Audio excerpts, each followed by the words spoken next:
We want to find least common multiple of 18 and 30. These numbers aren't too big. 18 divides by 2, 9 divides by 3, 3 divides by 3, down to 1. And 30 divides by 2, divides by 3, divides by 5. And so for 18,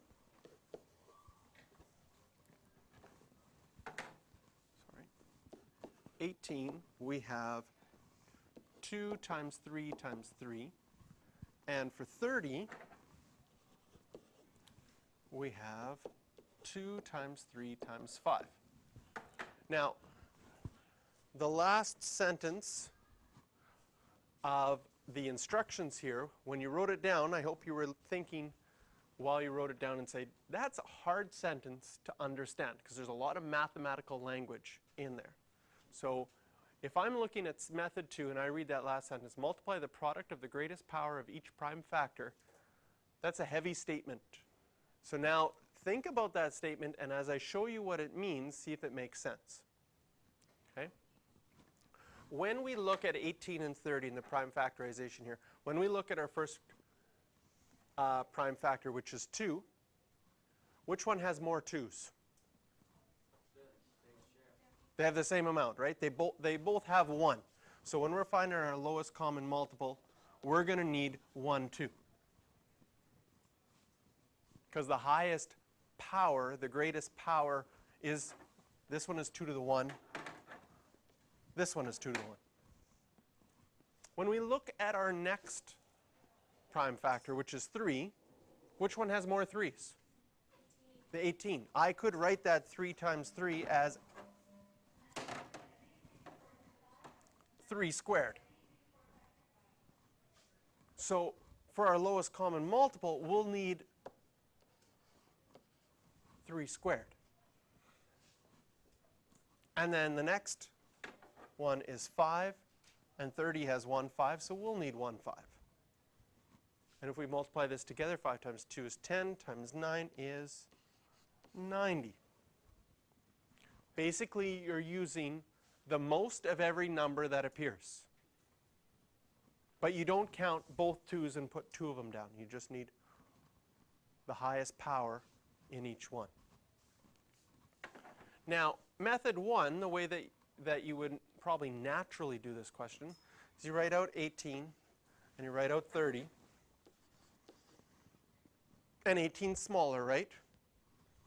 So we play a little bit of leapfrog here. Right? The next multiple, if you add 18, gets us to 36, but now 30 is smaller. So the next multiple of 30 would be 60. And now 36 is smaller, so I add 18 to that. I get 54. 54 is still smaller, so I add 18 to that, and I get 72. Now 72 is bigger, so I go back to my other list. Add 30, I get 90. Now 90 is bigger. Go back to my other one. Oh, they're the same. That'll be a great part of the video, I think. And so our least common multiple is 90. Lowest common multiple, least common multiple.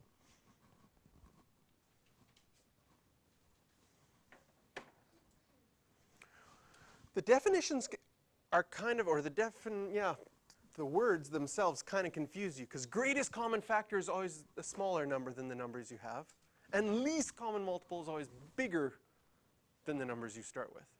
So it kind of plays with your mind that way. This one, the leapfrog method, actually doesn't take too long. But had I chosen, say, let's just do another example quick. Let's say not too big numbers. 16 is not a very big number, and 27. Let's find the lowest common multiple of those. Yes? You can just watch if you'd like. If you have 16 and 27, the lowest common multiple, well, 16 is 2 times 2 times 2 times 2, right? And 27 can be divided by 3, you get 9, divided by 3, you get 3.